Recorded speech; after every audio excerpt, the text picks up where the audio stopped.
যখন আকাশের বুক ফুঁড়ে ভোরের প্রথম আলো জন্ম নেয়, কুমারাকমের লোটাস লেক তখন যেন স্বপ্ন থেকে জেগে ওঠে। জলের উপর ভেসে থাকা পদ্ম পাতার ফাঁকে ফাঁকে ধীরে ধীরে খুলে যায় পাপড়ি, যেন প্রকৃতি নতুন দিনের জন্য আপনাকে স্বাগত জানাচ্ছে। এই মুহূর্তে মনে হয় আলো শুধু সূর্যের নয়, আলো জন্ম নিচ্ছে আপনার হৃদয়ের ভেতরেও। হালকা বাতাসে দুলছে পদ্ম ফুল, তাদের কোমল রং ছুঁয়ে যায় চোখের ভেতর দিয়ে মনকেও। শিশির কণার ভেতর ঝলমল করছে সকালবেলা সূর্য, যেন অসংখ্য মুক্ত ছড়িয়ে আছে জলের বুক জুড়ে।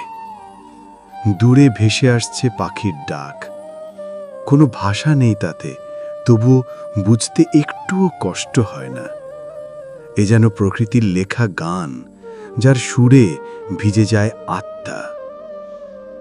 দুপুরের আলো যখন জলে ছড়িয়ে পড়ে, পদ্ম ফুলগুলো তখন যেন আকাশের রঙে লেখা কবিতা হয়ে ভেসে ওঠে।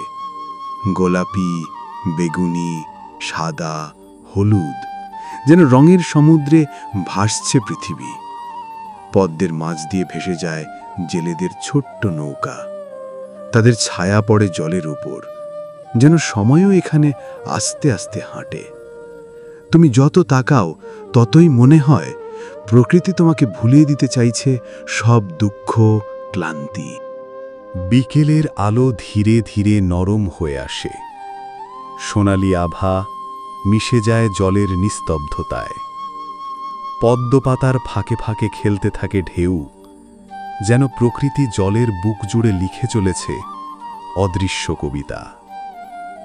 হাওয়ায় ভেসে আসে অচেনা অথচ আপন কোনো ঘ্রাণ, যা মনে করিয়ে দেয় এখানে প্রতিটি মুহূর্তই এক অনন্ত উপহার। এই নীরব সৌন্দর্যের ভেতরে দাঁড়িয়ে মনে হয় সময় যেন থেমে গেছে, শুধু রয়ে গেছে জীবনকে গভীরভাবে ছুঁয়ে যাওয়া এক শান্ত স্বপ্ন। সূর্য যখন আকাশের আঁচলে মিশে যায়, জল তখন আগুনের মতো লাল হয়ে ওঠে।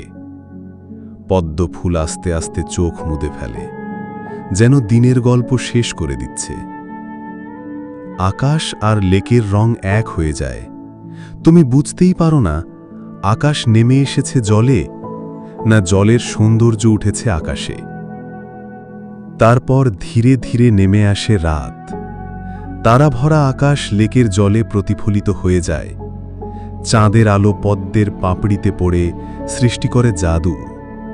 মনে হয় পুরো লেকটি যেন এক স্বপ্নের রাজ্যে পরিণত হয়েছে, যেখানে নেই কোনো শব্দ, নেই কোনো তাড়া, শুধু এক অনন্ত শান্তি, যেখানে হৃদয় মিশে যায় প্রকৃতির সঙ্গে।